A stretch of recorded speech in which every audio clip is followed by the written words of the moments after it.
what is it? Shakespeare wrote, if you cut me, do I not bleed? What if there's a character that you could poke, or let's say injure or mar in some way, and they scraped or scratched, or it maybe even bled, and they reacted like they were in pain, but consciously they had no such pain.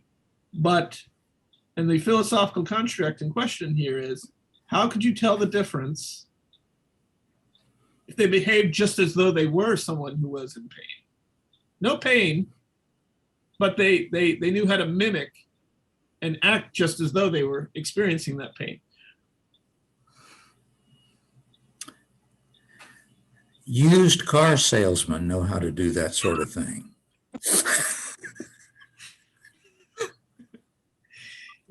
I loved my Toyota Sienna. I had a 2003, which I think was the last or next to last year in which they, 2003 was last year they produced the first generation Toyota Siennas. I had a 2002 model, and the manufacturer sticker said it was manufactured November 2001. And Toyota has a philosophy that says, we don't make perfect cars, we make continually better cars. So I always like getting a vehicle. My very first car was a 1983 Ford Fairmont Futura. If you remember the Fairmont, that was it was developed, it was also a Dodge Zephyr. It was the same car. It was also the same platform as the Mustang, and it had the straight six. And throughout most of the time that I had it, straight six carburetor, you couldn't kill that motor. I mean, they're all these like little vacuum hose tubes, and most of them, by the time I was driving it in the back end of the 90s, had just rotted and fell away. And I just stuffed little screwdrivers into the tubes to keep there from being vacuum leaks, and the thing kept on running. There was nothing I could do. It was, when I got it, there was a bashing on the front fender and door, and then it was hailed upon. So the roof, the front, the hood or bonnet, depending on how you describe that, the trunk lid, they were all bashed in. A mirror was smashed out from that hailstorm. We had to have our roof replaced because of that hailstorm. That's how bad the storm was, and of course it marked up all the cars. That was in the early 90s. So I got to drive this thing, and I wasn't too like plussed on the fact that this was my first car, but I loved that car because of the freedom it gave me, and hey, basic transportation. And it was a wonderful kind of car. It was the car that the cop cars were in the movie E.T. If you ever see the in movie where their home is surrounded by cop cars, they're Ford Fairmonts. Anyway, the thing I learned from that was, because it was one of the last production Ford Fairmonts, it was probably one of the best.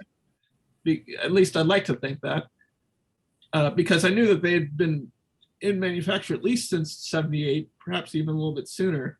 And the people who were producing these things had learned all the lessons for how to make them efficiently and make them well, and put them out there. And it was just a wonderful regular car. It's like 2 seats that you could just drive down the road with very easy steering, and that you could go down 520 onto the beach at 90 or 95 miles an hour if you desired as a young man. It was a very fun ride.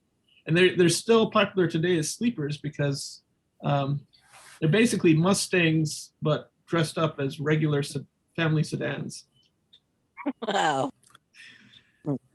That sounds like an actual car. That was an actual car. My Ford. I have pictures of it. So how can we know that?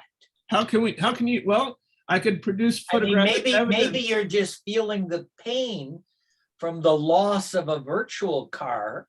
Okay, and right. Creating a virtual experience of a vacuum straight six Ford Mustang dressed up as a beach car. Well, it's not. It wasn't dressed up. It was literally produced as a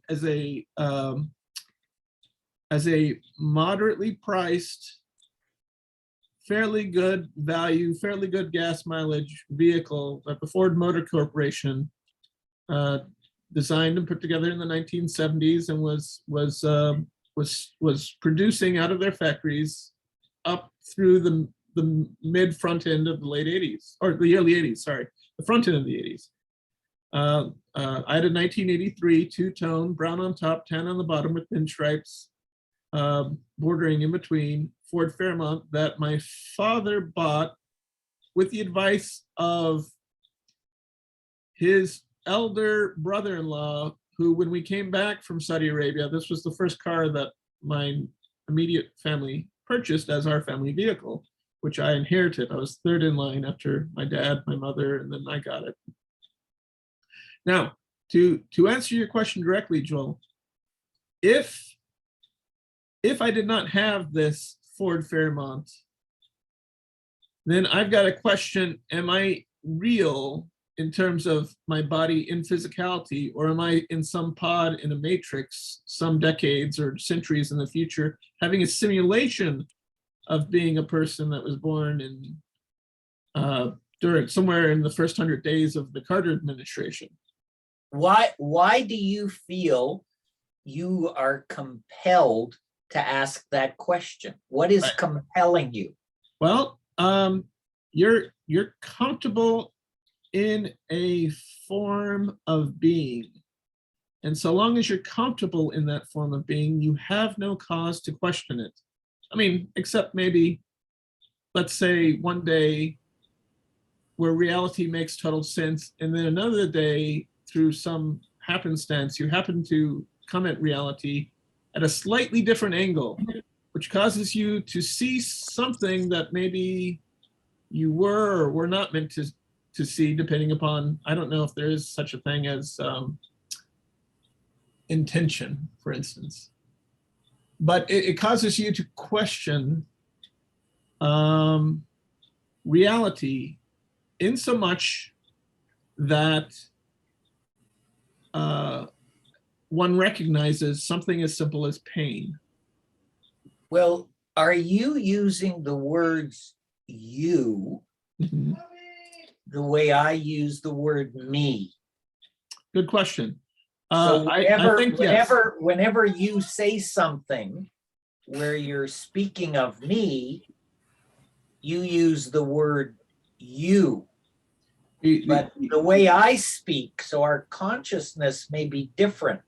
And I see that this is causing Mike to scratch his head now. So now I know I'm getting into some deep kimchi.